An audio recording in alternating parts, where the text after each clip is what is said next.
আমার চ্যানেলে আচ্ছা নমস্কার বন্ধুরা, আমার চ্যানেলে সবাইকে স্বাগত। আমি আজকে একটি আঞ্চলিক কবিতা পড়ব। আমার কবিতার নাম মোর টাকা গেল আর দাদার টিকিট পেল। আবার ভোট আইলো কাকা, আবার ভোট আইলো। মোদের পাড়ার হপন বাবু স্বপন দেখে, ভোটের টিকিট লগে। ঘুমের ঘরে চেঁচায় উঠে, হাত পা ছুঁড়ে কষে। পাশে থাকা পদিরানী ঘুম গেল যে ছুটে, ঠেলা মেরে স্বপনে কয়, মাথাটা গেল ফুটে। ঘুমের ঘরে হপন বাবু তড়াক করে বসে। পদিরি কয়, দুপুর দুটো মিটিং আছে বটে, এখনই বাড়াতে হবে, ভোটের আগে ঘুম কি আর আসে। পদি তখন কয়, মাথাটা তোমার বিগড়ে বোধ হয়ে গেছে, রাত দুপুর এখন ঘুমাও, দিনের বেলা ফোনে জানুস মিটিং হবার কথা। হপন বাবুর স্পষ্ট জবাব, মিটিং মিছিল পরের কথা, টিকিট বড় বালাই। এইটুকু ঘর জমি জমা রেখেই কিবা হবে, ভোটের লাগি বেচে দিমু টিকিট কেনার লগে। পতি বলে, টিকিট কেনা টিকিট বেচা, মাথাটা তোমার পচা। ভোট আইলো কাকা, আবার ভোট আইলো। হপন বাবু স্বপন দেখে, ভোটের টিকিট লগে। নেতার ঘরে দিনে দুপুরে সবার আগে আগে। এ কি কাণ্ড, কেষ্ট বিষ্টু মধু খুড়া, আগে লাইন পড়া।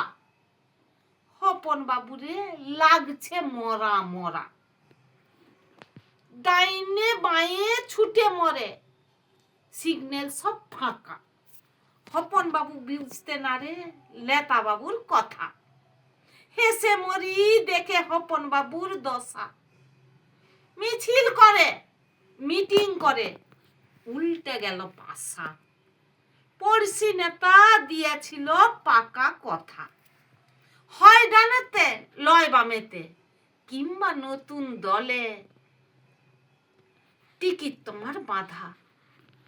আবার ভোট আইলো কাকা, আবার ভোট আইলো। দুদিন আগের কথা, হপন বাবু ডেলি ছুটেতে নেতা বাবুর দরে। আজ মূলাটা কাল কলাটা, দিল ব্যাগে ভরে। হপন বাবু পদিরে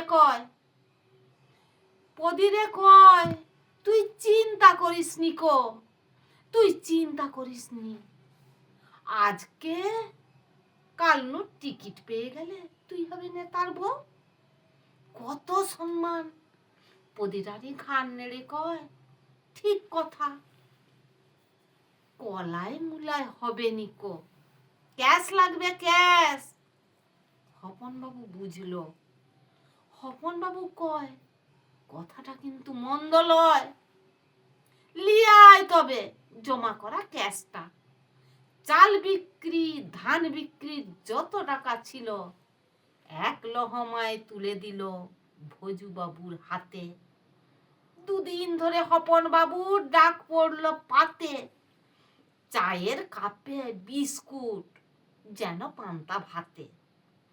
দুদিন বাদে কয়, চিন্তা করিস নি কো হপন, এবারে তুই টিকিট পাবি, শুধু মিটিং বাকি।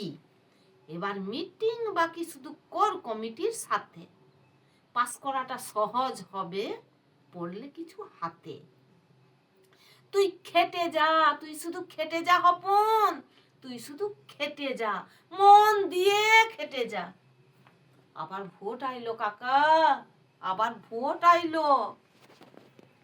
হপন তো আনন্দে ডগমগ, মিটিং এর সামনে বসেঠে।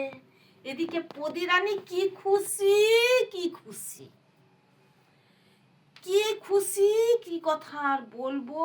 পদিরানী কি খুশি কি খুশি, সংসারের কোনো কাজ হপনকে করতে দেয়নি, নিজেই খেটে খেটে মরেঠে। গরু দেখেটে, বাছুর দেখেটে, রাঁধেঠে বাড়েঠে চাষ করেঠে আর কাঁড়ি কাঁড়ি টাকা দেয়ঠে। হপন মনে মনে বলেঠে, তুই খেটেলে পদি, তুই এখন খেটেলে, পরে তো পায়ের উপর পা তুলে খাবি, তখন হপন বাবুর কথাই হবে শেষ কথা। আবার ভোট আইলো কাকা, আবার ভোট আইলো। পদিরানি একদিন নু সকালবেলা নু পচা পুকুরে ডুবে একটা বড় ঢাকের মতো তাবিজ হপন বাবুর গলাতে চড়িয়ে দিলে। হপন বাবুকে কইলে, দুদিন বাদে তুমি লেতা হবে, ভালো মন্দর সাথে লোকের সাথে উঠা বসা করবে, তখন পাড়ানো ছুরিগুলা তোমার চারপাশে ঘুরঘুর ঘুরঘুর ঘুরঘুর করবে, তাই আগে থেকে গন্ডি কেটে দিলি। হপন বাবু বিনা মাথায় তাবিজ পরে নিল, বললে তুই যা পারে করেলে পদি, তুই যা পারে করেলে, আগে তো টিকিট পাই, তবে একটা কথা শুন পদি রানী, তোর হপন তোরই থাকবে, অন্য কোথাও পা বাড়াবে নিকো। আবার ভোট আইলো কাকা, আবার ভোট আইলো। আজ সকালবেলা নু পদিরানী ঠাকুর মন্দিরে হত্যা দিচ্ছে, সন্ধ্যায় নু নাম ঘোষণা হবে, হপন বাবু নতুন জামা কাপড় পরে দাদার ঘরে হাজির। আজ নু দাদার সাক্ষাৎ নাই গো।